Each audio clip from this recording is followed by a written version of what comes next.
everybody, and welcome to this week's episode of Attendance Bias. I am your host, Brian Weinstein. We have a very special guest for today's episode.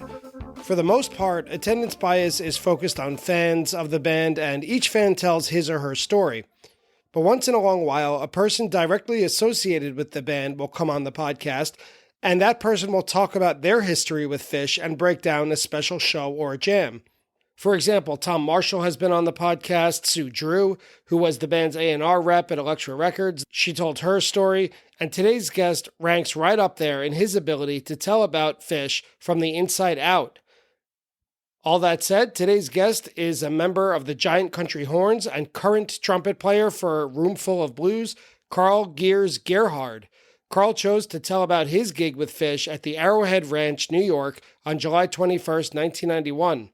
If you got into Phish at a time when tape collecting was still part of your experience, there is no doubt that this gig came across your radar at some point.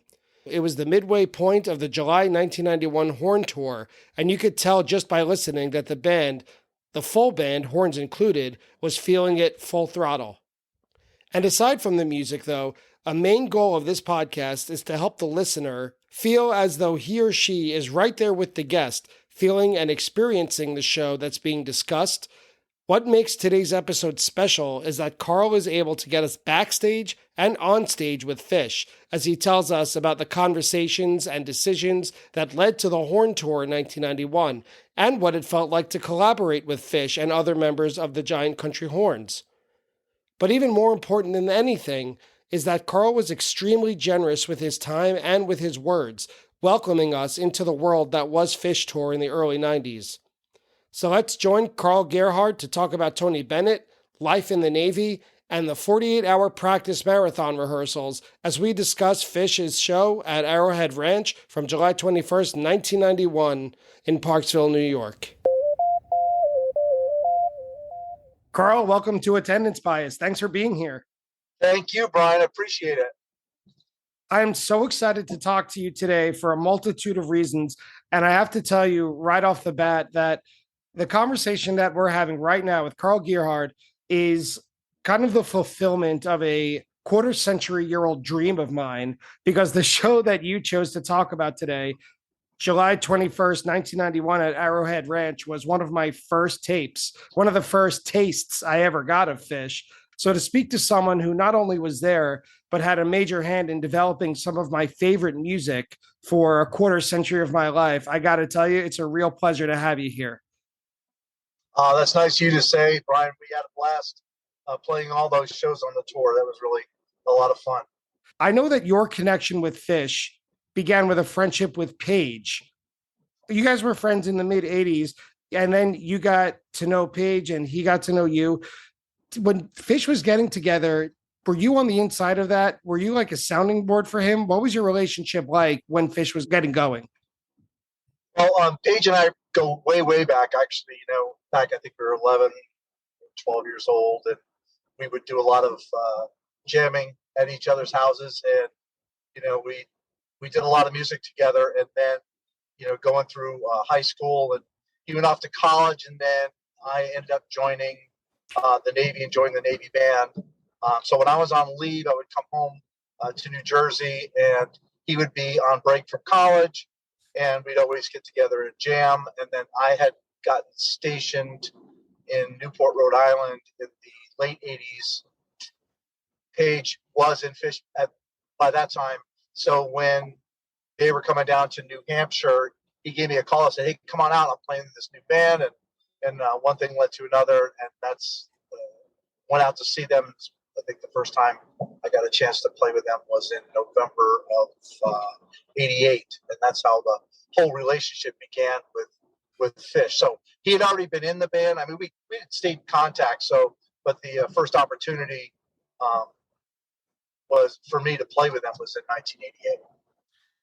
When you say that you guys jammed, was it trumpet and keyboards, or did you play different instruments? Did he play different instruments? What did it sound like? It was pretty much just trumpet and keyboards. We were schooled together. We had a drummer join us. His name is John Joyce. He was a great drummer, and we actually went out and I think we played a battle of the bands, and I think we won. Just the three of us. at the high Drums, school. keyboard, and trumpet won a battle Yeah, of the man, that bands. was, oh god, we were eclectic even back then. It was a lot of fun. What made you choose the trumpet? I remember when I was in fourth grade, I think it was, all the kids we got split in half, the grade did, where you could join band or chorus. And I chose band. I still can't sing a lick to save my life.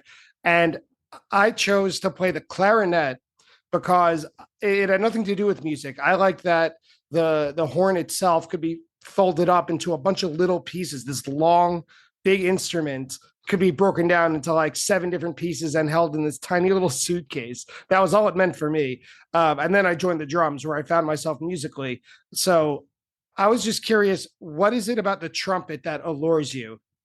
Well, that's kind of funny you say that, Brian, because for a couple of years leading up into when you had to choose an instrument, I think it might have been in fourth grade. I was enamored by the clarinet, believe it or not. And I would always listen to my grandparents' big band albums, jazz albums, and Benny Goodman and Artie Shaw and guys like that. The clarinet was just an amazing instrument to me. Anyway, so it came time to pick an instrument, and all my buddies, they wanted to play trumpet, so I said, okay, I'll try trumpet as well. So that was fourth grade. Now in fifth grade, like half that crowd quit. So I was kind of like stuck with the trumpet. I'd say stuck with it, but it's a tough instrument for some people, especially me. Some people it comes really naturally. For other people, you got to work at it. And it's a great instrument. It's a big melody instrument, and I'm really happy playing it. But it's been a labor of love over these many years of playing trumpet. What were some of the challenges you had learning to play the trumpet? I think just trying to find your sound. No one ever had to tell me to go practice. I just love music so much, and I stuck up in my room and try to play with whatever was coming on the radio down in the living room. My mom had on. I would just try to memorize these melodies, and that's really been kind of my go-to or strong suit, where you play by ear, and then you obviously play by ear, then you can improvise, embellish on the melody. But trumpet, getting back to the challenges, it's the more you play, the more you find your sound, and the more you either work on the things that you need work on, or you just keep playing and developing your own style and your own sound. So, I mean, I'm never going to be the best that I want to be, but it certainly is. It's been great trying. What are some of those melodies or songs that you would play along to? Because I used to, when I discovered the drums, I was obsessed with The Who and Keith Moon. So what I would do, this was around the time that the internet was just getting started in the mid 90s. I would go online, I would find lyrics to all my favorite songs by The Who. I would print them out and then keep the lyrics on the floor tom so I could read them and sing them as I played the rest of the drum set. So it was kind of my way of playing the melodies along to the music, although the music was in my head, it wasn't on the radio. What were some of the songs that you have in your memory playing along to on the trumpet? I guess some of the stuff that, the Louis Armstrong stuff, Dixieland, then the big band. I mean, any particular tune, it's not coming to me, but it basically anything that came on the radio at the time, and I just try to, memorize the melody and then be able to play it on my own. But I guess just the jazz standards, if you will. Like Glenn Miller, stuff like that, In the Mood, things like that? Oh, yeah, because In the Mood is, part of a big band arrangement setting, so you kind of know your part. You don't play the saxophone part, you don't play the trombone part, right? You play the trumpet part. And in itself, it's pretty well known. So when I do these pickup gigs, if I play with other bands and you don't have any music at all, everything are what we call head charts, meaning the band leader will just call up a tune and you're expected to know it. And that's how I learned, because I used to play with a lot of older guys when I was young. My dad worked in restaurants, and if there was a band playing at the bar or whatever, he would say, "Hey, my kid can play," and the guys in the band would be like, "Oh, bring me to a rehearsal or something," or they would just take a leap of faith, and I'd jump up there, and everybody would be, it was a big deal, and it was a lot of fun. So once you get an opportunity to do that kind of music, and then you can stand up there and then be part of a group that you don't need music to play, you just start calling tunes. Then you're able to improvise, and I don't know. So you mentioned your first time playing with Phish and your relationship with Page. What I found on Phish.net is that your first guest appearance was on November 11th, 1988, at the Old Stone Church in Newmarket, New Hampshire. What it says up there is you opened the show with the band, you played I Didn't Know, and then you helped close the show with the John Coltrane classic, Mr. PC. First of all, is that accurate on Phish.net? Ironically, I didn't know. I don't think I played on that one. Yeah, I don't think that that's correct. And I think there was another thing that said something about Russ Remington being on the gig. It was just me that night. Yeah, but I don't remember playing. I didn't know. But you did play Mr. PC. Oh yeah, we did Mr. PC. I forget what else we played. I think there's a tape out there somewhere. At least I used to have the tape of it. But yeah, that was a ball. I think I played flugelhorn on Mr. PC. I met the band before. I think they just loaded in, or it was before load in, and we met at a pizzeria, and we just shot the breeze for like over an hour. It was great. I got to know them a little bit that way. And then when I got to play, it was just like they called, just like or said earlier, they would call a tune, and like Mr. PC. And I think Trey asked me, "Hey, do you know Mr. PC?" I'm like, "Yeah, I know that one." So it's a C minor blues. So it was a lot of fun.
It was that spontaneous. Did you guys talk ahead of time about you going up to play with them, or is it just, hey, this guy plays a horn, you know this, it's blues and C? Like, how spontaneous was it?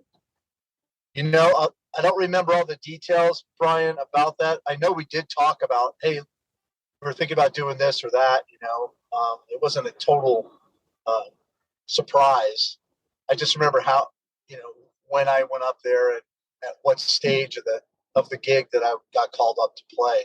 But I really, I actually got to find that tape somewhere and listen to it and kind of hear what we did. But for the longest time, after that one particular gig and I got a tape of it, it was fun, man. And I just, at that point, I was like, I'm so happy for Page that he's in a band like this. And then meeting those guys, just the nicest people to this day that you'd ever want to meet. Just very, very genuine people. And that's why I think they've been able to be together for so long and just keep pushing the envelope even further down the road musically, because they just get along so well. From day one, it was just very, very gracious and inviting, and there's no pretentiousness, because I was doing my thing. I was in the Navy band, and they're doing their thing. And all Trey wanted to talk about was, hey, so what do you guys do in the Navy band? What kind of gigs you play? And it was hard for me to get a chance to ask them questions just because he was so he was just so engaging, and he just hasn't stopped being that way with anyone. Just very, very interested and kind, and it just gets you pumped up to be around those guys. And are you still in contact with Paige or with the band in general? Yeah, Paige and I either talk or text, and when they come up northeast, and I'm not gigging myself, would love to go see them. So he's very gracious in hooking me up with passes, and so my family could come as well. I guess wherever I'm at, right now I've been in New England since I retired from the Navy, so kind of in one spot. But before then, I was stationed in Virginia, and I got a chance to play with them down there in Portsmouth the last time at Telos, and then before then, I was in Virginia Beach for a good bit of time, so I was able to play Hampton with them, and I think they made the Hampton Comes Alive from one of those runs. It was I think 1998, right? You played on when they played Tub Thumping, that song. Yeah. Yeah. That was a lot of fun. And just looking away from Phish for a moment, who do you play with now? And where can fans keep track of where you're playing and with whom you're playing, how to see you live, etc.? Give yourself a little bit of a plug. Oh, great. Thanks for asking. I do play with a blues band called Roomful of Blues. They've been around for quite some time, over a half a century. Different musicians in the band, of course, but we have one of the original members is still in the band. He's just great. His name is Rich Latai, and he plays saxophones. And we have the musical director, if you will, has been with the band since 1990, and his name is Chris Vachon. And we have an unbelievable singer, Phil Pemberton. Just got a new drummer, also a retired Navy guy that I used to play with. Mike Coffey is on drums. Bass player's John Turner, and he's a Boston guy. And what kind of music? Like, what are some songs? What are some songs on the set list? Okay, we're playing some original stuff. We're playing some blues covers too. They kind of do a jump type swing of blues, and we do have some slow treatment of stuff that the horns lend themselves to. So it's an 8-piece band. They've got a niche. They've 5 times nominated for Grammys. Yeah, won a ton of blues awards throughout the years. So, and we put out an album. Actually, it's called In a Room Full of Blues, and that came out. It actually dropped the day COVID hit on Friday the 13th, 2020. So obviously that the album comes out, and then all our gigs ended up getting postponed or canceled. So, but the album itself, I believe, was either number 1 or number 2 for like 5 months straight on the International Blues polls. So it was really cool that people were listening to the album, and it got a lot of attention. And I was just really proud to be a part of it. That's fantastic. I'll put the link to the band, to the website, and to the album in the show notes for today's episode. That's great to hear. I can't wait to check it out. Yeah, thanks, man. It's they got a ton of great stuff in their library. This is just the first album that I've been on with them. I've been with the band almost 5 years. Next week, actually, it'll be 5 years for me. So it's just a blast. The guys in the band are awesome. We love making music together, and we have a decent following of people all over. So wherever we go, you got a lot of room full of blues fans. So it's great to play for those folks. Great. Well, Carl, we got to know you as the performer, as the guy on stage with the trumpet in his hand, but we'd love to hear about you as a fan when it comes to Phish. So we're going to go through the attendance bias lightning round. Attendance bias lightning round. The first question that I always ask, I think you've already answered. The first question is always, when was your first Phish show and what do you remember from it? But I think you already answered that one, right? Right. So what was your most recent show and what did you think of it? The most recent show was in Mansfield last month. And it was the first of 2 nights there. It was the Thursday night. And it was great. Got to bring my family, and we have a lot of friends. Paige and I have mutual friends that live in Mansfield, so right around the corner from the venue. so we did a nice pregame at their place. Just drove on over to see the show, and it was great, man. It was a great night. Carl, what's a song that you've never played live on stage with Phish, but you would love to? Brian, I really love Chalk Dust Torture. And I think we played that, or they played it, when we did the Horn Tour in '91. So correct me if I'm wrong, if you need to go back to those 14 separate shows. But anytime I hear that, I'm like, man, does this thing scream for some horns or what? If you could play live on stage with any musician, living or dead, who would it be? I love Tony Bennett. That guy transcends all genres of music, and he's so well respected. Just an amazing artist, and I had a chance to see him.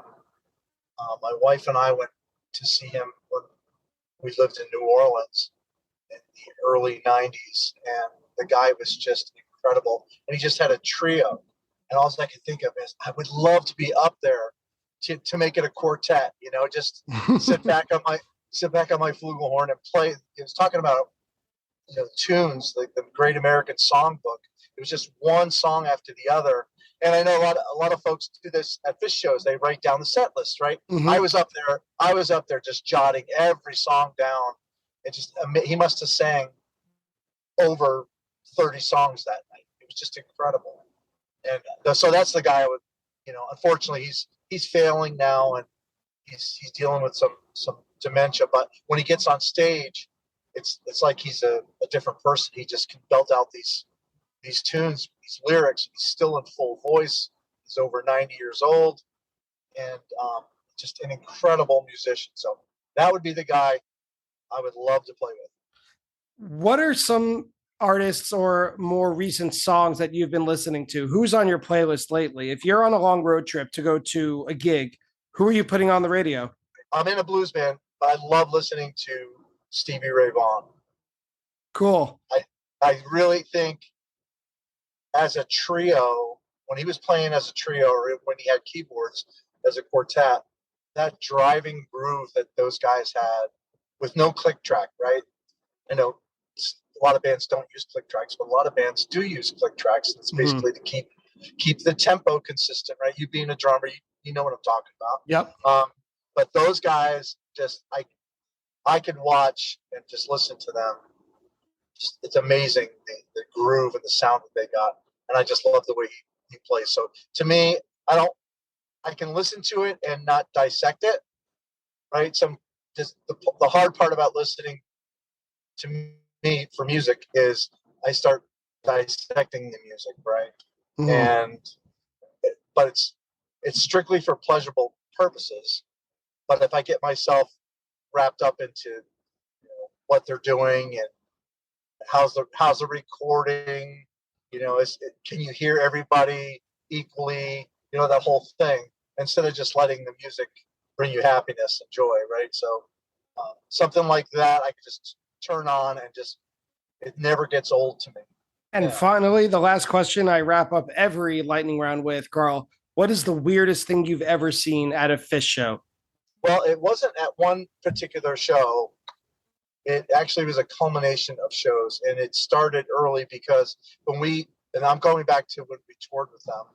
I mean, we had great audiences, not like they have now, obviously, but we had some unbelievable audiences. And I had noticed there was one young guy who was in his early 20s, and he came to I remember the first show that we played, maybe Battery Park, and he was there. He's just one of these guys, he's kind of up front and center, and having a great time. And he wasn't trying to bring attention to himself or anything, but I just remember what he looked like.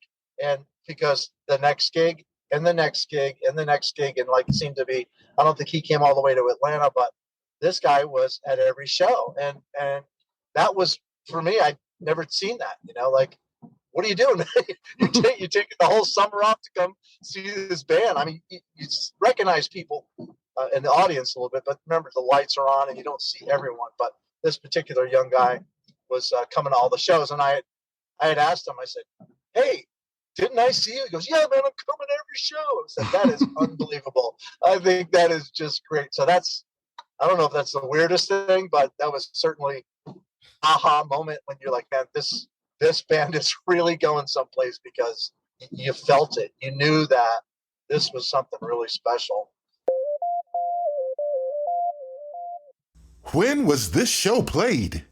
So by the time July 1991 rolled around, the band had already finished an almost 4-month winter and spring tour. They played from early February to late May, and they took a short break in June and used that time to record A Picture of Nectar. So for the first half of the year, they never put their instruments down, it seemed. A Picture of Nectar would become their major label debut. So when you were saying that you could kind of feel the momentum building in their live shows, their professional lives were also becoming a bit more professional. They were getting the ball rolling a bit. And so when they showed up to play these shows in July, you mentioned the 21st, they were already warmed up. They were beyond warmed up. And I would argue that this summer 91 tour is probably best known for two things. Number one, I would suggest the soundboard recordings that were easily available. I have a feeling this is a lot of people's first tape. And second, you guys, the giant country horns, Dave Grippo, Russ Remington, and you.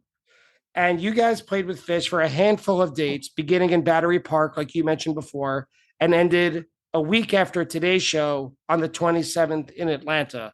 What do you remember about the scene at the time? Like, what size of crowds were coming? How old were the fans? Was it all teens? Was it girls in their 20s and 30s? What are your images come back to your head when I say July 1991? Depending on the size of the venue, Brian, if it was Arrowhead Ranch or Townsend Park or even Battery Park, Battery Park, I think, was our first gig. And I don't remember how many people were there, but it was neat to see how many people were there to support it, as opposed to just playing a show for 100 people. You could sense that there were a lot of people that already knew their music that were there. So getting back to the size of the fish tank, right? So if you have a small fish, if it was a big venue, then there was a lot of people. So it never seemed like we had a small crowd.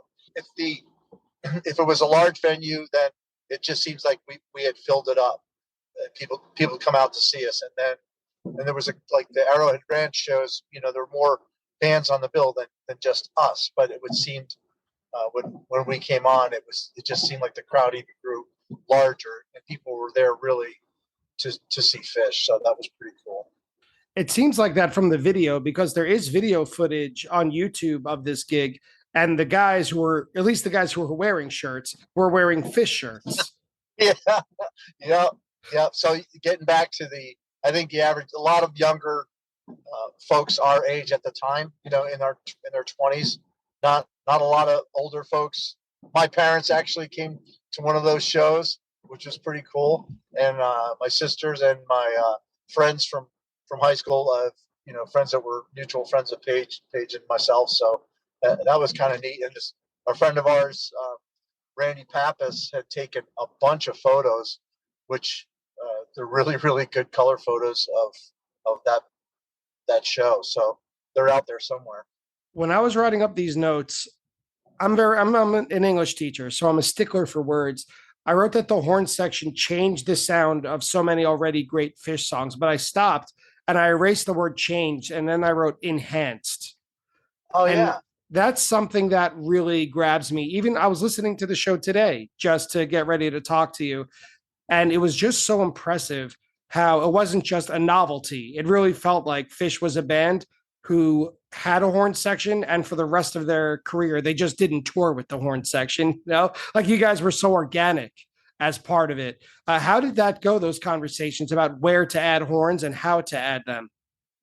Well, I think we kind of came up with a collaborative blueprint for what we were going to do when we went up there for the rehearsal. So the rehearsal in itself kind of was like a 2-day marathon, because we kind of had to pack everything in and figure out what was going to work, and then get on tour. And then as we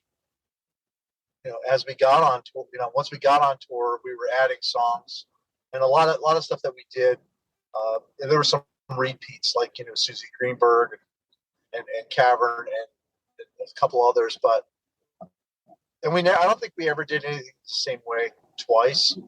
And it was just basically being able to listen and just kind of surrender yourself to what was going to happen next, because we just had this musical intuition, this kind of ESP that was going on. So we had to kind of fit into that, ride the wave of the jams. Like, when are we going to come in with these background lines, or what background lines are we going to play, or, turn around and play off the mic and maybe play a lick, and those guys, the horns would hear it, and then we'd all play it together, and it would sound like we kind of rehearsed it, right? If there are videos out there, I'd have to look at them and go, and then kind of remember what we were thinking at the time. If you just listen to it, it almost seems, fairly well orchestrated, but there's a lot of that stuff is just off the cuff. It's amazing. I was laughing just now when you said it sounds fairly orchestrated. This sounds like a professional band. It's so tight. Like I said, it makes the rest of Phish, every single other show they play, it made me ask, all right, well, where are the horns? They must be off tonight, because so many of these songs sound like they deserve horns. Like they need them to sound like the full flower of themselves. I'm glad you think that way. I think that way as well. At least from the 1.0 perspective, right? Yeah. Because there's just some really good stuff that we played on, and when you say enhance, I'm glad to hear you say that. I thought the same thing, and we just didn't know at the time, maybe the impact it would have had, or it has, on the band's trajectory, for whatever that's worth. I can just tell you, it was a great time to stretch it out and to feel uninhibited on stage, whereas you're in maybe other groups, you'd be a little bit apprehensive about throwing a background line that was unrehearsed.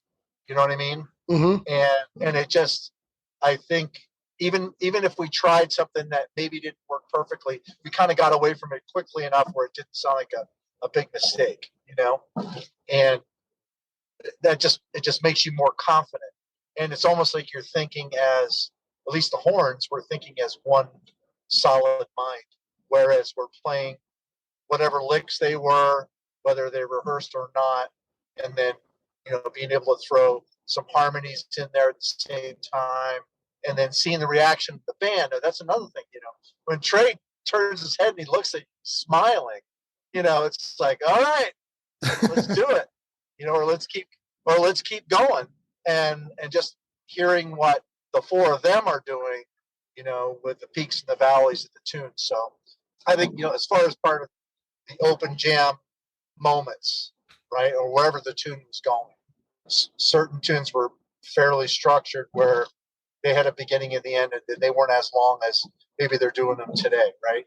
We were adding things along the way. I think Golgi Apparatus was a sound check arrangement. It's like doing a sound check, and it's like, hey, let's put some horns to this, and we came up with this lick, and we did it a few times. So it was just great to add things, because the fans were used to seeing the band with a different set list every night. Well, with the horn tour, we did have a lot of repeats. Yeah, and that makes sense. Did you know the other horn players before? You knew Russ Remington, right? No, I never met Russ until we went on tour, and Oh, wow. I actually met Dave Grippo. I think it was January of '91. Page called me and said, "Hey, we're gonna do a gig at Nectar's, but we're gonna be under an assumed name. Like, we don't want people to know it's us, so we're gonna make it a jazz gig." And he's like, "We're gonna make it.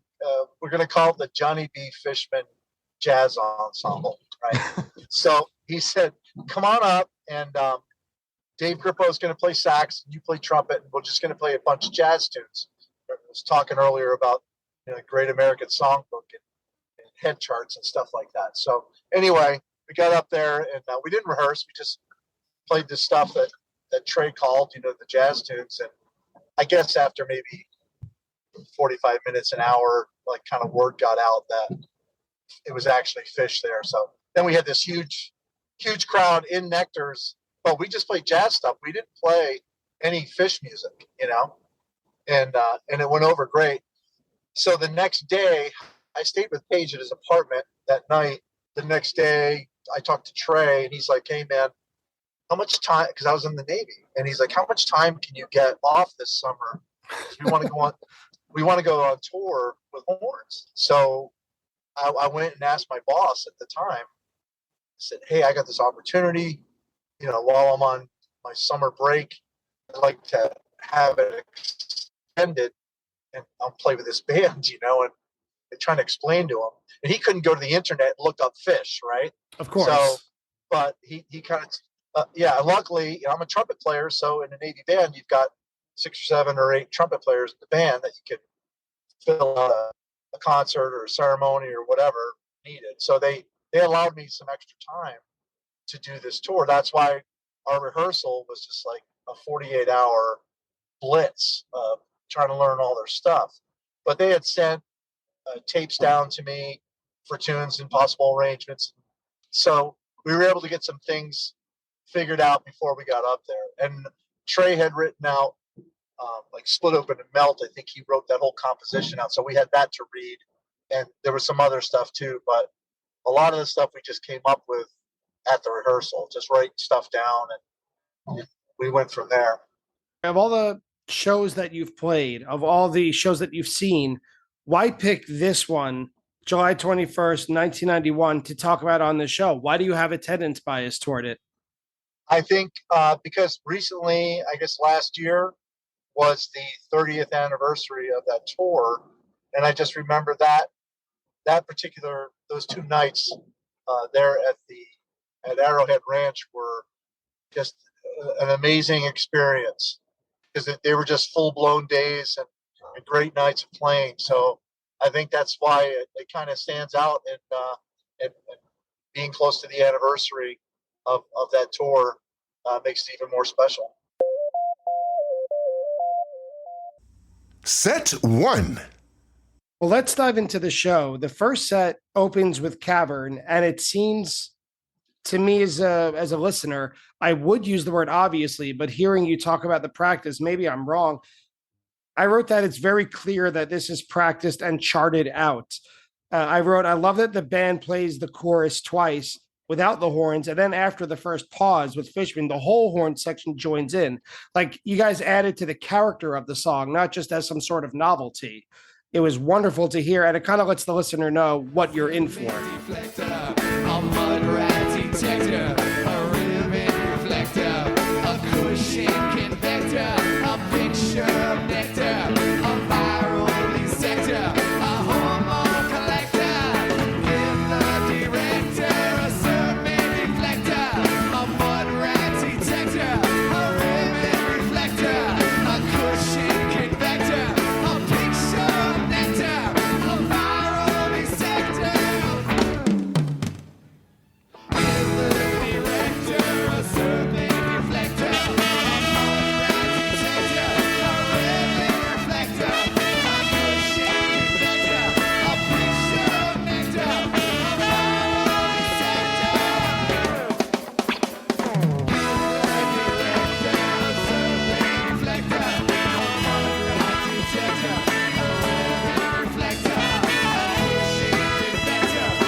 That was a lot of fun.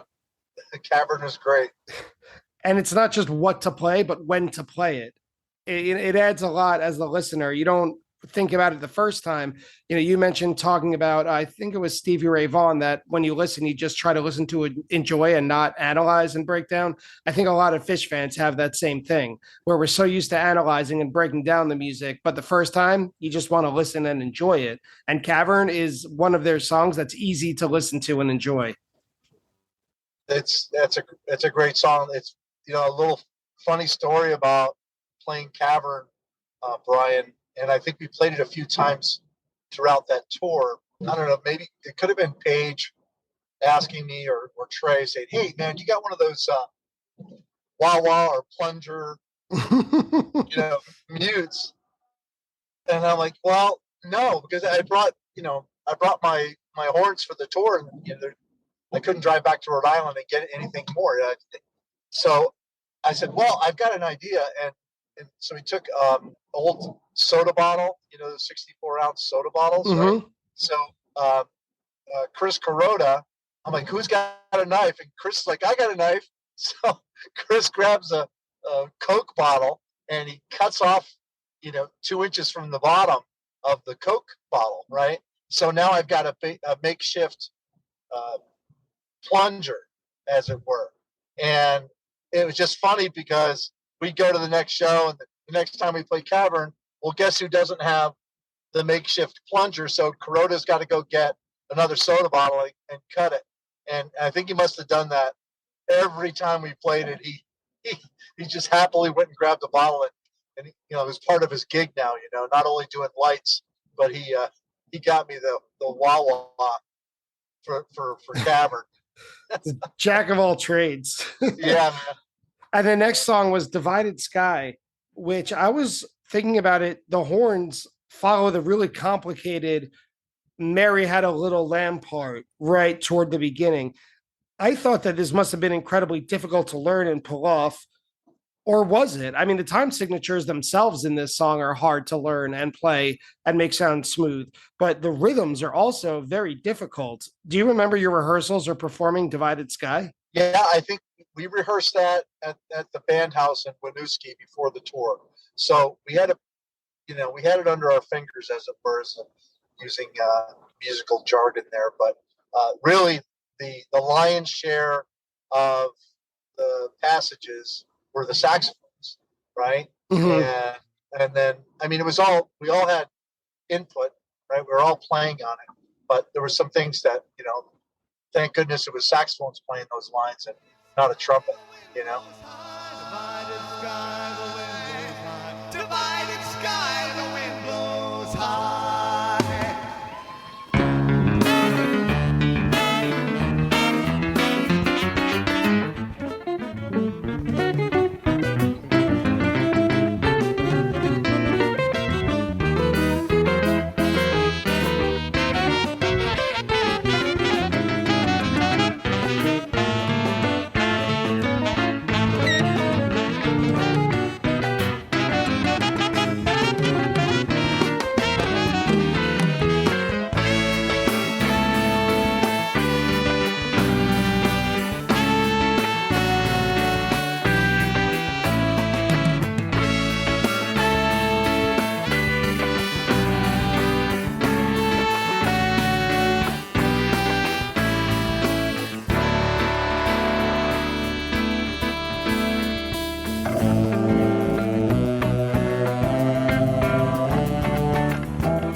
Yeah, but you had your moments in the sun. We'll get to them. Not quite there yet, but there were parts where only a trumpet would fit, in my opinion. And I'll let you know when those are, and I'd love to hear your thoughts. But after Divided Sky is Guela Papyrus, which is fun because I think you hear the amp blue in the recording. Someone, I think it's Fishman, asks the audience if anyone wants to buy, quote, a used Mesa amplifier.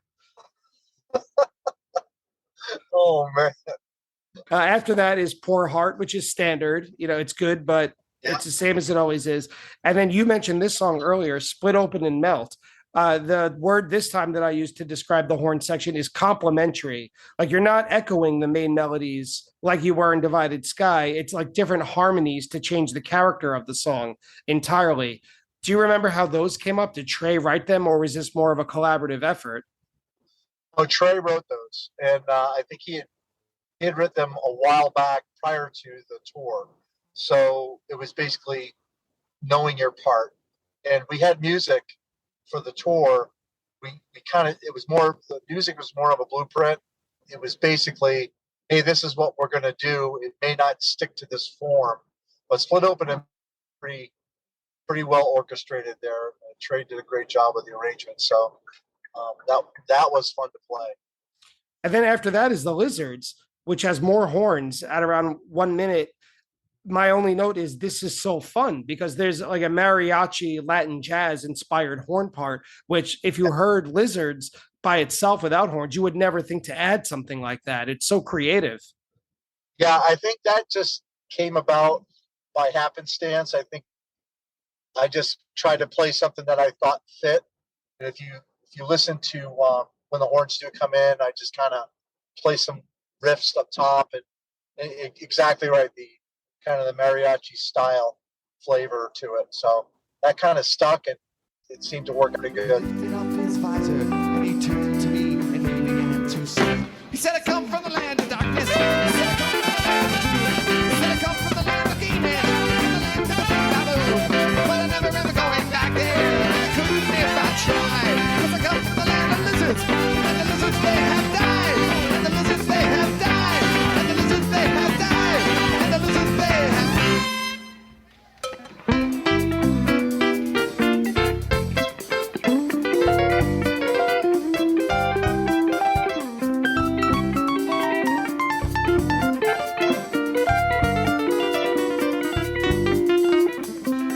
The lizards were a race of people practically extinct from doing things smart people don't do. He said he was once a lizard too.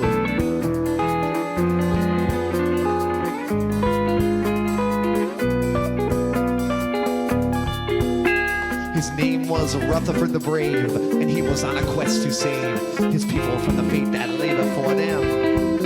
Their clumsy end was perilously near. The lizards would be saved, he said, if they could be enlightened by the writings of the helping friendly book.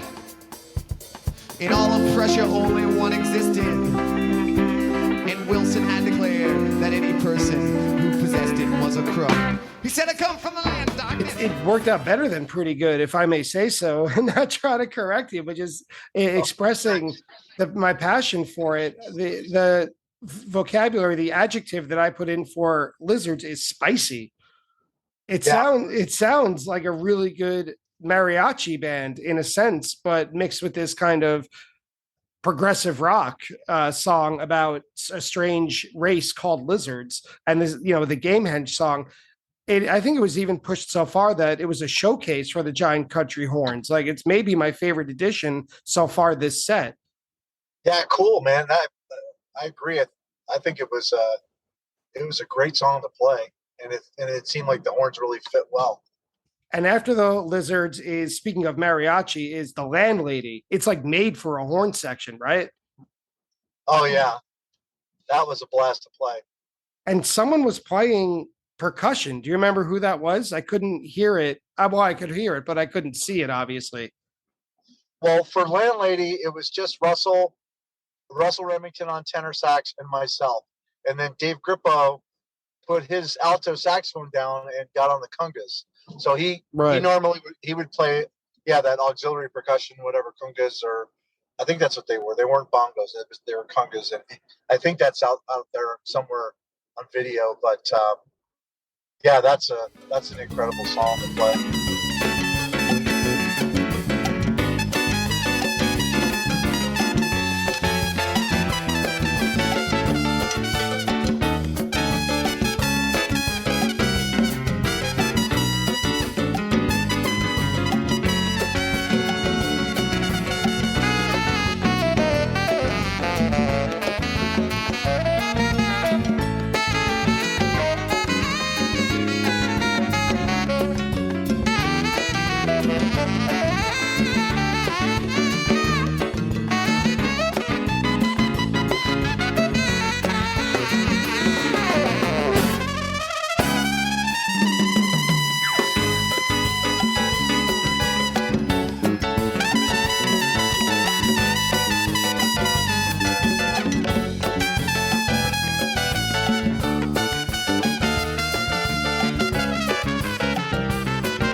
And my favorite about it is at the end, you are introduced last when they introduce the Giant Country Horns because your mom is in the audience. And Trey says that it's like, never forget that Phish is from the suburbs to begin with. Of course, the moms show up to the gig. Yeah. That was very sweet. The same thing would happen if I were in a band. My mom would show up to every gig. Yeah, well, I guess that was about as close as we were going to get on that tour. We did play at the Academy in New York, but just for them to come up to that, it was great. And my mom's still alive today, and it brings a smile to her face. About my time with Phish. Just very, very. Bring back some great memories. After that is Bouncing Around the Room, which has saxophone. I couldn't hear any other horns. For some reason, it was hard to hear, providing harmonies in there. It seemed like a standard cool down version of the song after so much energy that preceded it. And then the big portion of the set of the classic Mike's Hydrogen and Weekapaug to close it. The Bouncing Around the Room, I think we played just some background pads to that. Mm-hmm. Just long tones. That's how I remember it. And for the Mike's Groove, there was just so much music. There were a lot of horns everywhere. It sounded like the saxophone got the most lead parts in it, but it wasn't alone. It seemed like you guys kind of took turns. Do you remember how that was developed with Mike's Hydrogen and Weekapaug? No, I think we had probably looked at that during before the tour, and it kind of morphed from whatever we started with into what you heard there at Arrowhead. Hi, everybody. Brian here. Hope you are enjoying the first half of today's episode of Attendance Bias. I'm just here to remind you that this whole podcast, the whole shebang, is fully funded by me out of pocket with any donations provided by listeners. And if you feel like you could help even a little bit, whether it's pocket change, a little more than pocket change, or anything in between, you could go to www.buymeacoffee.com/attendance bias and donate anything you can. I promise every penny received will go straight toward the operating costs, including hosting the website, including any equipment upgrades and editing software, anything associated with the podcast. Your generous donations would be very greatly appreciated. So one more time, that's www.buymeacoffee.com/attendance bias. Check it out, donate if you can, and enjoy the second half of today's episode. Set 2. The second set begins with Tweezer, which is a pretty straightforward song. I know the band developed it from Soundcheck, and it was pretty new at the time. Now it's like their classic jam vehicle. But in 1991, there were probably a lot of fans who hadn't yet heard it. And this also has a lot of horns on it in places you wouldn't expect. To me, it was more like Cavern or Susie Greenberg, where the addition of the horn part kind of sticks with the listener, and it makes it so every time you hear it thereafter, in your head, the horns are there. Yeah. Yeah, that was fun. I mean, every song was fun, but that one really, you could tell it just got everybody going. I have to imagine the part where they sing Uncle Ebenezer and it's just complete chaos on purpose, that for a Navy trumpet player, this must have been like the most delightful thing, like breaking out of a box. You could have played anything you wanted, complete nonsense. Well, it's definitely a different genre from what I was normally playing in the Navy band, but in the Navy band, we play everything. We play classical, rock, jazz, we didn't play any Phish at the time. And I don't know if they are these days. I've been out of the program for a little while, but just that was part of the spontaneity, Brian. Whatever moved you is what you did. And you kind of knew what fit and you kind of knew what didn't. So we did a lot more of the sticking to what we thought would fit and just go with that musical intuition and go with the flow. And I think that's why what made that particular show so special was those moments of just improv.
After that was I Didn't Know, which is kind of a cool down song. It seems like everyone got a break from their instruments except the band and their voices.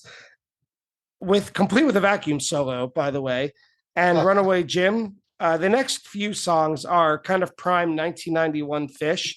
So there's Runaway Jim, which was straightforward, energetic, short, creative, and odd. And this one was your centerpiece, in my opinion, if you'll allow me. Lawn Boy is a perfect song for that muted trumpet solo that you put in at about 40 seconds. Yeah, that was great, because Paige sang it and brought back a lot of memories from when he and I were younger, before high school, just playing together. But it's a great song, and that was kind of my wheelhouse, I suppose, that type of music. So it fit well with the mute. I really enjoyed playing that. It comes through. That energy comes through completely, even though it's not energetic in the traditional sense, because it's kind of a more laid back song in terms of its tone. But your love for the genre, the singer-songwriter genre, we talked a lot about Tony Bennett earlier. Lawn Boy is not part of the Great American Songbook, but as far as its tone, it kind of fits in that genre. After that, go ahead. Go ahead, Brian. It absolutely fits in that genre. I mean, you could play that song to somebody in their 70s or 80s, and they would say, "Hey, I know that song." They don't know the song, but they think they do, right? Because it's definitely got the chord progression and the stylization of the song. Yeah, absolutely, that fits in that genre. And the black oleander surrounded by blues.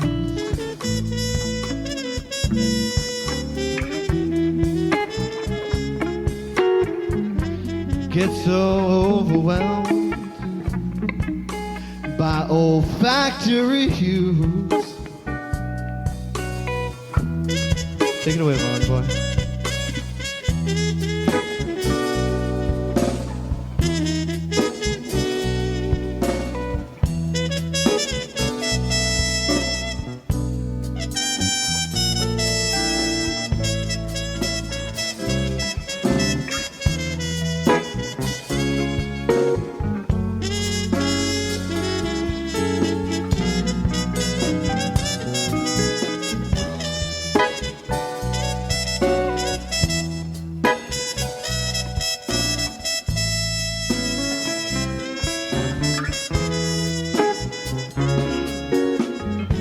Get so overwhelmed. After that is some prime Phish of the Sloth and Esther, which I don't think has a lot of horn action in either song, and AC/DC Bag and Contact, which both have a pretty nice, quick, punchy tempo. There's some great horn parts, and then back at 4 minutes. It seems spontaneous. I wrote, but it can't be.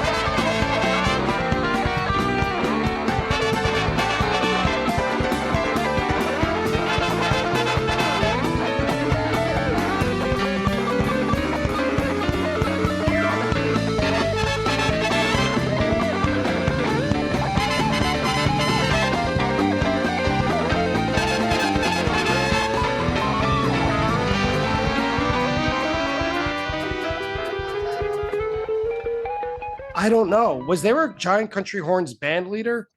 Not really. I think musically, as far as the voices of each instrument, the trumpet, it kind of sits on top because it has most of the melodies, right? So that in itself lends itself to having whoever's playing trumpet kind of musically lead in a way. I will tell you, playing with Dave and Russell, those guys are absolutely phenomenal players. So it's just like playing with a great athlete, right? If you're on the pitch or whatever you're doing, they're just going to make you a better player just by being around them. So I think that added a lot to the trajectory of what we could do as a horn section, and especially me, because I had limitations, right? I'm not some screaming high trumpet player. I just do what I do. But for that moment in time, and with each show, it just got stronger and stronger. I saw my abilities grow, and with the abilities growing, you get more confident. If you're playing more confidently, that the other players now are feeding off that confidence. Did the three of you, as the Giant Country Horns, did you have any sense of fraternity apart from Phish? Like, did the three of you kind of see yourselves as like a mini group within the larger group? I don't think at the time we probably felt it, but couldn't put your thumb on it to say this is what we are.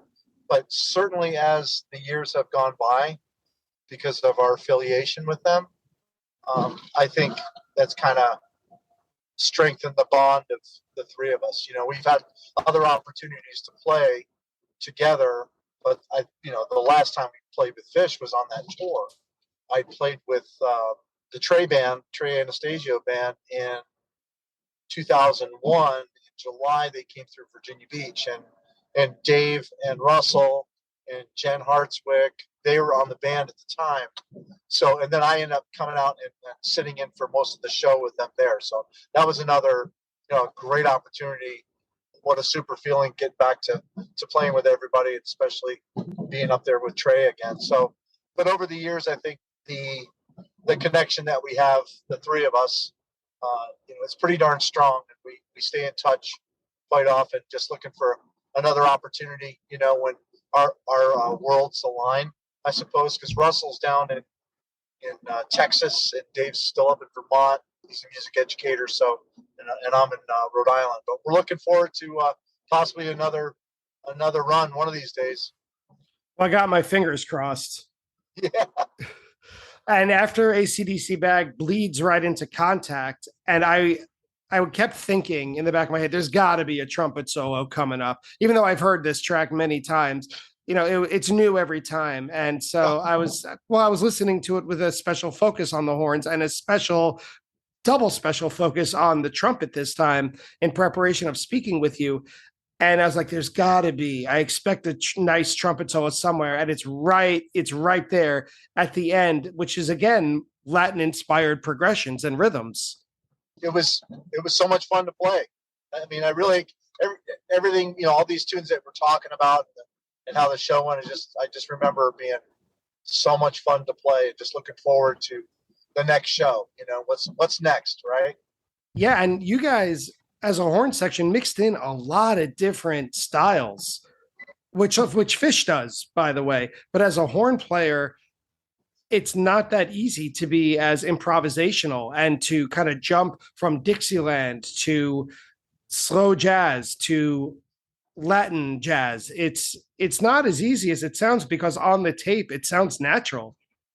I just say it's just another treatment of another song, and you have to fit whatever's on that musical landscape. Not trying to be too metaphorical, but you just, whatever the tune calls for, you got to fill the role. Yeah, and but I was just saying the band was lucky to have a well-rounded horn section that they can grab a little bit from all those different styles. Yeah, I would agree with that. And to close the second set, classic closer is Tweezer Reprise with fantastic energy. You push it into a higher key at near 2 minutes. It starts in its usual key, but your horn section, or your trumpet playing, just jumps everything up, and you could hear it in the crowd. I don't know if everyone understood why it got so much more intense, but listening to it with a critical ear, it's the trumpet section that does it. Yeah, I think it was just, we were peaking, right? Yeah. The tune just kind of soars. It was a lot of fun.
And there's a long pause after that for the encore where Trey talks about a few charities that are in the audience, including the Make-A-Wish Foundation.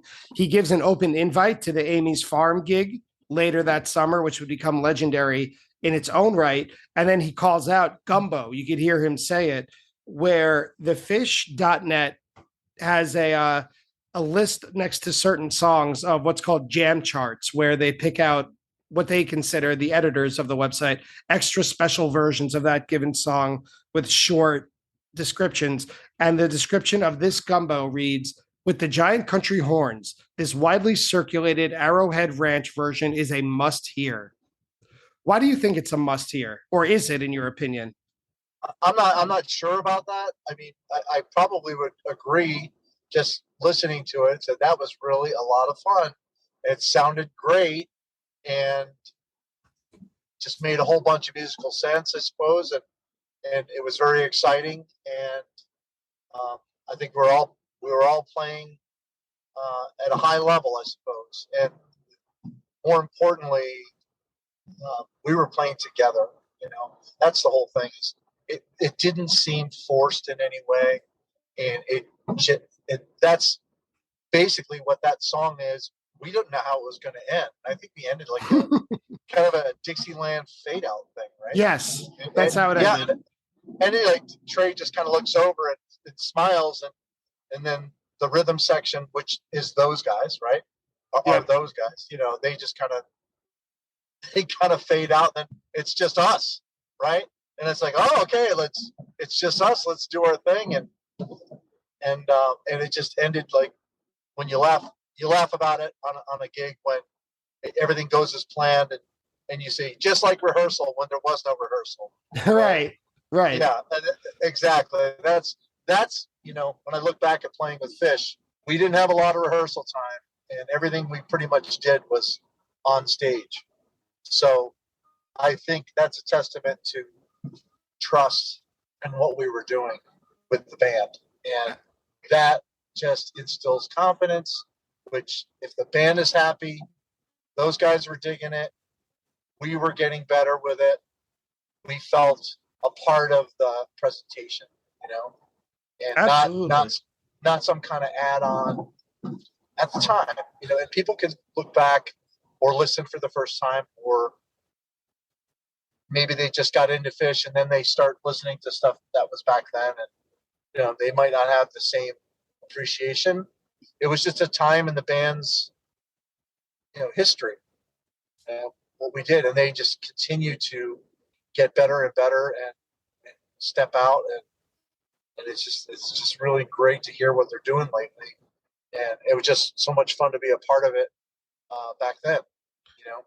Yeah, and you were no small part of it, but we're not done yet with it, because next up was "Touch Me" by The Doors, which when I was getting into Phish, a big part of the appeal was I was really, really neck deep into classic rock. So when I saw this listed on the set list, I'm like, oh my God, I got to get this. My new favorite band playing a song from one of my older favorite bands.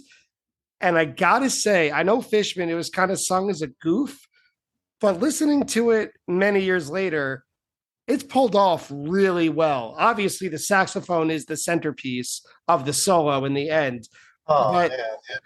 But I didn't realize, you know, it's a joke song for Phish, but at the same time, it isn't, because they pull it really well. And Trey does a great job on drums. It has to be said. Yeah. Oh, yeah. That was so much fun to play. And we played a few times, I think, on tour. And yeah, Phish, when he gets up there, man, it's just great. It was just so much fun. Just so much fun to play. And then I don't think, Brian, I had ever played Touch Me in any band. You know, you would think that I'd have been in some kind of rock band that played Touch Me, but I never played the song before. And we didn't have any music for that either. So we just, you know, made it up off the cuff what we remembered. And they're fairly straightforward horn lines. But I will say, when Russ plays those tenor solos on that song, he just absolutely kills it.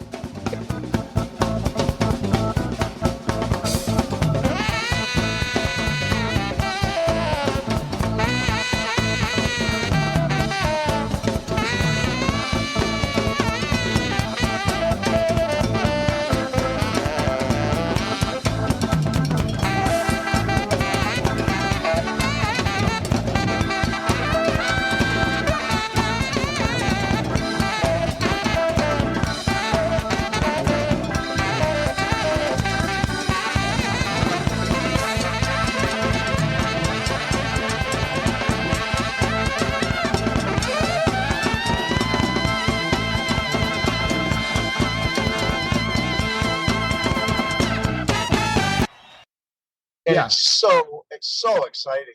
And to see, Trey back on the drums doing his thing, that was just so much fun.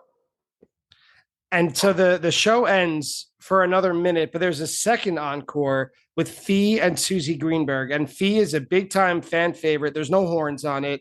You guys, I imagine, must have needed a break. I've seen video and pictures of you in your white tuxedos. So I can only imagine in the Northeast with white tuxedos outdoors for a show.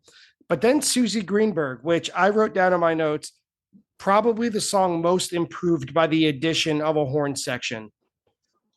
This is the song where the horns play in my head when I hear it anytime, anywhere. But you better first get checked by a neurologist. Steve-O and the giant country horn.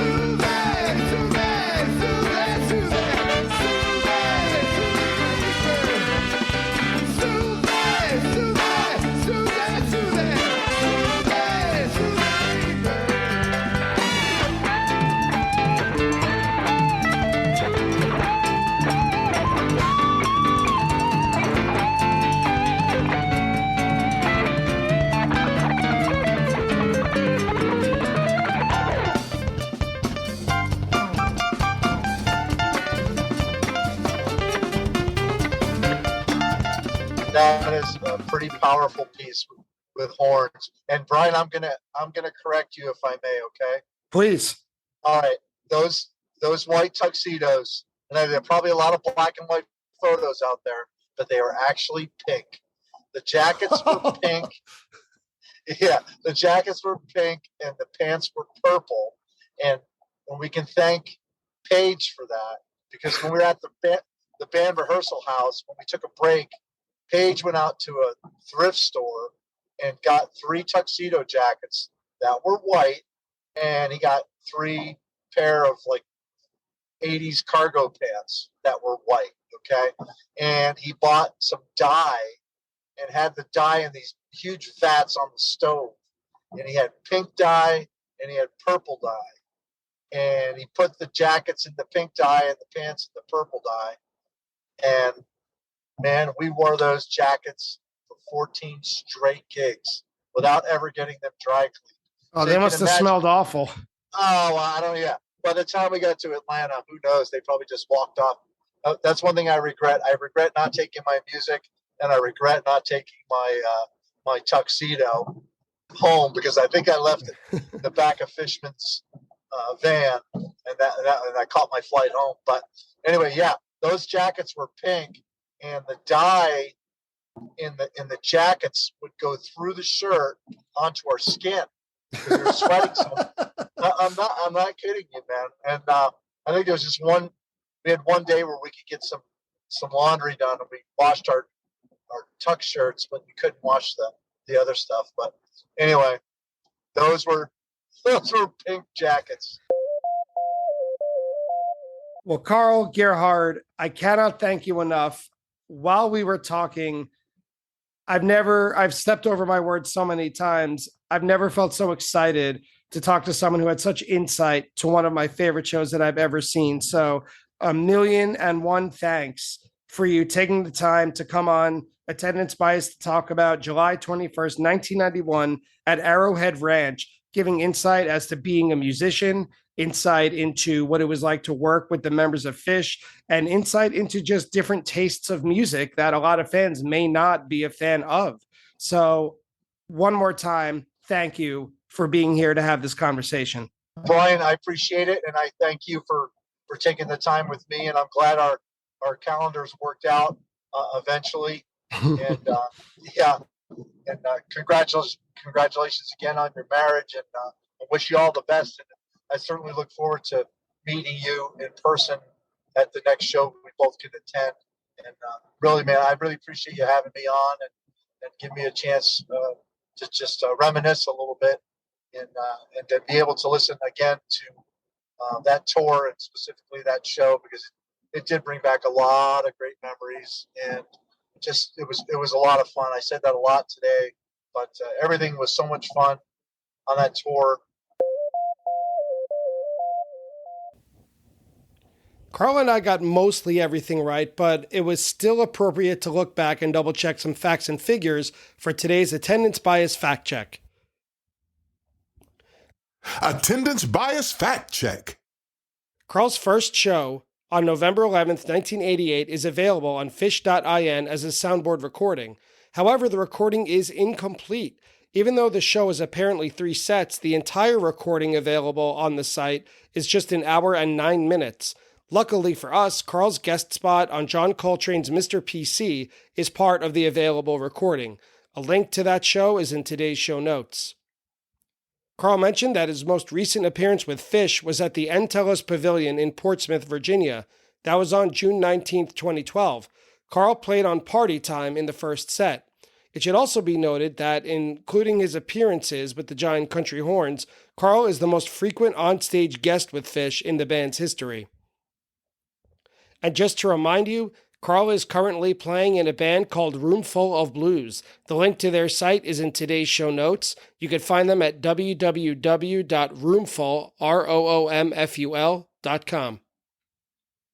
At the time of this recording, Carl's most recent Phish show was the Thursday night at Mansfield, aka Great Woods. For the record, that was on July 14th, 2022. Carl says that he would love to play Chalk Dust Torture on stage with Phish if given the opportunity, and he adds he thinks the band played the song on the summer 1991 tour. He is absolutely correct. The band opened the first show of this run, July 20th, 91, at Arrowhead Ranch, with Chalk Dust Torture. That specific track was covered on Attendance Bias with author Peter Connors. In total, Chalk Dust was played 7 times during the 1991 Giant Country Horns tour, half of the shows. When discussing the time he met Dave Grippo, Carl brings up the gigs with Phish when they played at Nectar's under the pseudonym the Johnny B. Fishman Jazz Ensemble, where the band would play their home venue to practice jazz standards to enhance their chops.